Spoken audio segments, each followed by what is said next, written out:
Good Erev Yom Tov. I hope you're all well. Firstly, Mazel Tov this week. Mazel Tov to Keith Lack on his 70th birthday, to Shoshana and Dan Bacall on the birth of their daughter, to Shelley and Jeffrey Bacall on the birth of their granddaughter, and to anyone else who's celebrating a birthday, anniversary, or any other simcha. Sadly, we wish long life to Gillian Ross on the sad passing of her mother, Lorna Rowe. And to anyone observing a Yortzeit in the coming week, we wish Arichas Yamim, long life. We wish Refuah Shlema, full and speedy recovery to anybody who's unwell. I'd like to thank all the volunteers who helped turn Shavuot into Shavuot this week, and to everyone who's volunteered, donated, set up events, and taken part in activities virtually to help us stay connected. And Mazel Tov to us, the Jewish people, and Hashem on our wedding anniversary. Yes, that's right. Over 3,000 years ago, we stood under the chuppah at Har Sinai when we received our kesubah, the Torah, and entered into a unique and eternal bond of marriage with Hashem. And therefore it's such a shame that Shavuot, the day on which we celebrate such a significant anniversary, that it's almost a forgotten festival. It has no specific mitzvahs. It's much shorter than the other chagim, although it does have some wonderful minhagim, milky foods, studying the Torah through the night and reading the book of Ruth. Like other weddings, Matan Torah, the giving of the Torah, involved great drama and excitement. There was even thunder and lightning, and the mountain was on fire as Hashem spoke to the Jewish people, panim bepanim, face to face.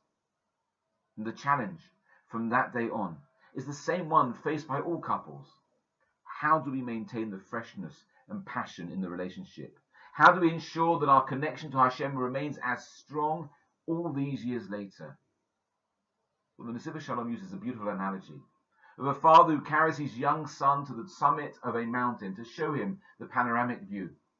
And after they descend, he says to him, "My son, from now on, if you want to see that vista, you have to make the effort to climb the mountain yourself, step by step." And the same is true with our experience and our relationship with Hashem. Originally, Hashem drew us near to him. And now there has to be what's called an eterusa de la tata, an awakening from below. We have to make the effort to sustain that relationship. And that's why we celebrate Shavuot, to remember and renew our commitment to Hashem and to strengthen our connection to the Torah. So I say this Shavuot, let's all think of one aspect of Jewish life that we can improve on, something realistic and manageable. It might be an extra focus on prayer, another minute of Torah study, an added impetus to give tzedakah. It could be an undertaking to be less critical, to be more careful what we say, or to attempt to generate peace and unity.